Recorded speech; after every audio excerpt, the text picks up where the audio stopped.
हम तुम लोग को टेंस बता रहे थे, TENS। टेंस बाबू लगभग तुमको खत्म हो चुका है, सिर्फ रिवीजन करवाना बाकी है, और रिवीजन ही करवा रहे हैं। टेंस का हिंदी क्या होता है? हेलो, ठीक है। टेंस को 3 भागों में बांटा गया।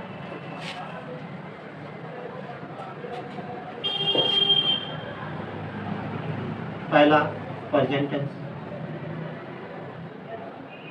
प्रेजेंट वर्तमान का। दूसरा पास्ट टेंस,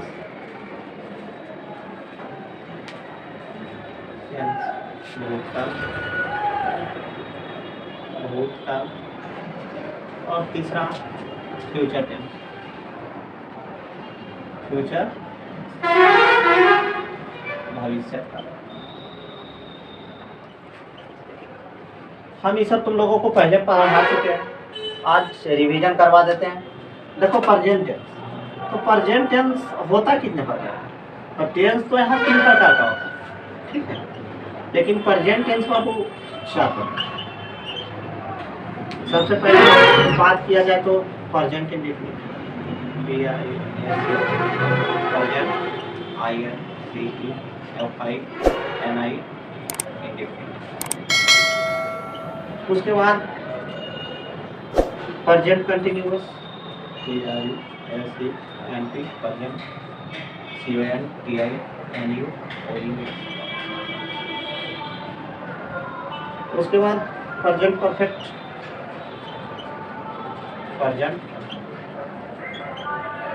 परफेक्ट टेंस। उसके बाद present perfect continuous, perfect tense. तो सबसे पहले बात किया जाए तो हम बताएंगे तुम लोगों को प्रेजेंट इंडेफिनिट। सबसे पहले इसके बारे में हम बात करते हैं।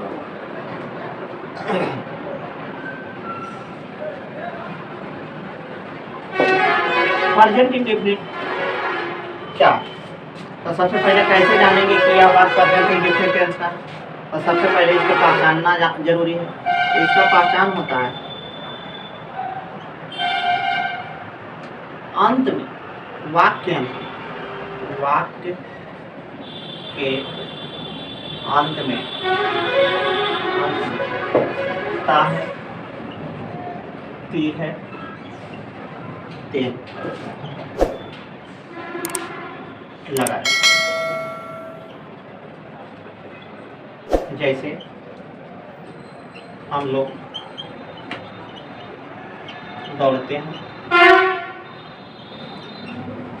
अगर बात किया जाए कौन टेंस का बात है, तो यहाँ से टेंस तुमको पता चल जाएगा कि कौन टेंस का है। तो प्रेजेंट इंडेफिनिट टेंस। इसका अगर बनाने का नियम की बात करें तो कोई भी टेंस को 4 सेंटेंसों में बनाया जाए, कोई भी टेंस को 4 सेंटेंसों में बनाया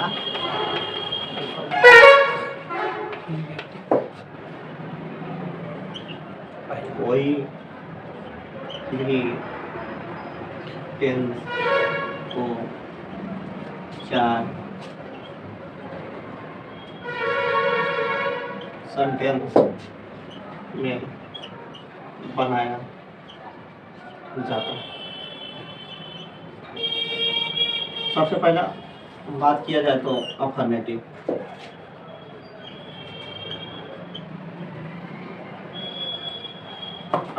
सेंटेंस।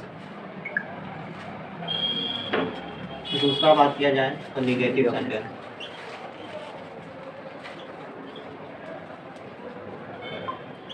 तीसरा बात किया जाए तो इंटरोगेटिव सेंटेंस।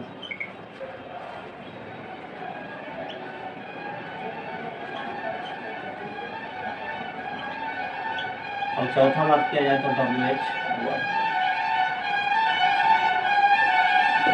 अब कैसे जानेंगे कि यह वाक्य इंटरोगेटिव सेंटेंस है? तो कुछ नहीं, यह वाक्य सीधा सीधा जाता है, सीधा ठीक। जैसे राम आम खाता है। हम लोग जाते हैं।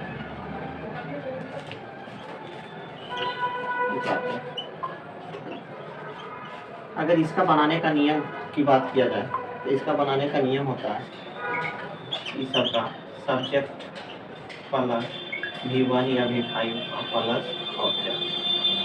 अब प्रॉब्लम है कि कहाँ V1 लगेगा और कहाँ V5। ठीक है, तो V1 का प्रयोग, V1 का प्रयोग I के साथ, V के साथ, U के साथ, दे के साथ या पूर्वल सब्जेक्ट, पूर्वल सब्जेक्ट अर्थात V1 कहे तो मूल क्रिया, V1 कहे तो मूल क्रिया, जैसे खेलना का पले तो पले, दौड़ना का रन तो रन। अब बाकी जितना बच गया उसके साथ V5 लगेगा। ठीक है, V5 की बात करें तो V5 की बात करें तो ही, सी, ईट, राम, सीता, यह सिंगलर सब्जेक्ट, यह सिंगलर सब्जेक्ट। अब यहाँ प्रॉब्लम में बापू देखो राम आम खाता, तुमको बताया राम के साथ V1 लगेगा कि V5 को, V5 तब सबसे पहले सब्जेक्ट है तो राम, खाना का क्रिया देने तो V5 लगेगा, तो ईट की ईट्स ये माइंड। हम लोग जाते हैं, हम लोग बी के साथ V1 या V5 तो V1 तो बी को बस आप कुछ नहीं करना। उसके बाद अगर निगेटिव में आते हैं, अगर निगेटिव सेंटेंस की बात किया जाए तो वाक्य में खाली नहीं लगा है, वाक्य में नहीं लगा है। जैसे राम पटना नहीं जाता। इसका अगर बनाने की बात करें, बनाने के नियम की, बनाने का नियम अगर बोले जिसको स्ट्रक्चर बोला जाता है, तो सब्जेक्ट प्लस डू या डज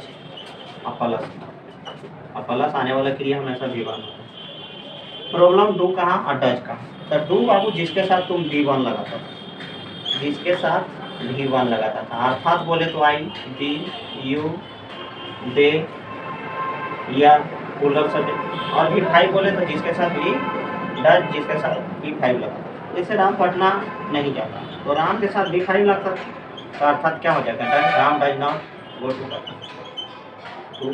पटना। निगेटिव खत्म हो गया। इंट्रोगेटिव की अगर बात किया जाए,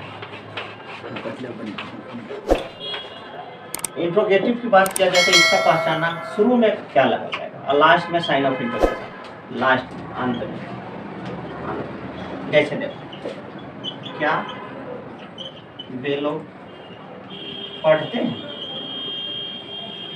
अगर इसका बनाने के नियम की बात किया जाए, बनाने का नियम तो बाबू होता है डू डज को बाहर कर दो, डू या डज, फिर सब्जेक्ट दो और फिर V1 दो और प्लस।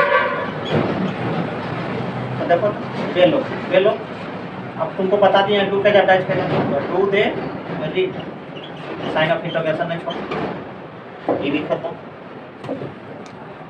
देखो WH वर्ड, तो बीच में WH वर्ड की बात करें तो बीच में क्या, क्यों, क्या, कैसे, क्यों, किन्हें आदि लगा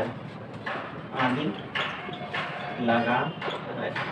जैसे राधा क्या करती है।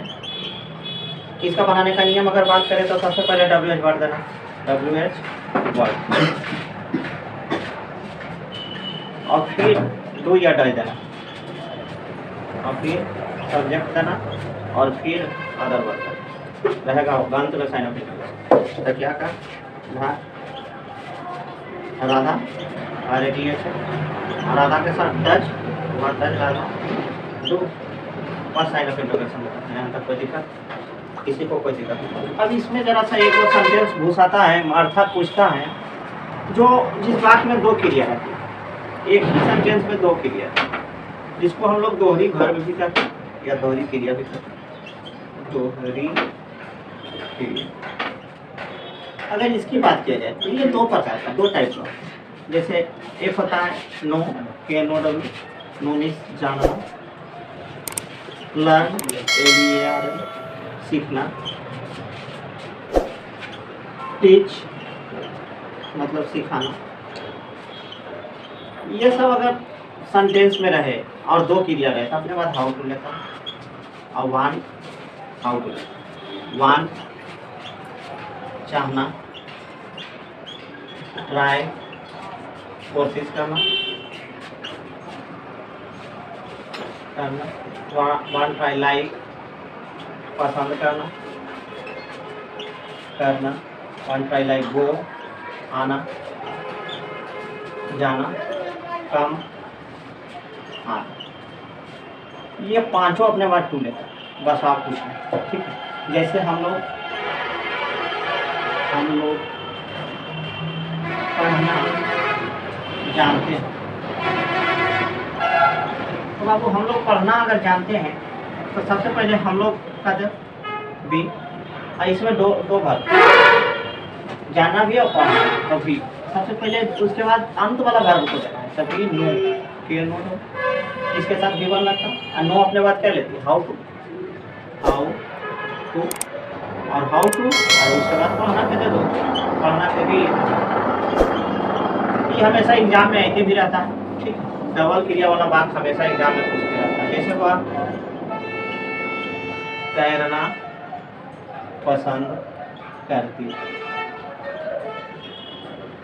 तो वह तैरना पसंद करती है, तो सबसे पहले लड़की है कि लड़का है, लड़की, तो सी पसंद का लाइक, तो सी के साथ भी फाइव लग, लाइक टू स्वीट, स्वीट। यहाँ तक बता दिए तुमको प्रेजेंट इंडेफिनिट की पूरी सी बातें, ठीक है। आशा है, पूरा विश्वास है कि आप लोग को समझ में आ चुका हो, ठीक है। डबल वर्ब याद रखना, एग्जाम में हमेशा ऐसे रहता है क्वेश्चन। बस इसके बाद अगली क्लास में मिलेंगे फिर से, ठीक है।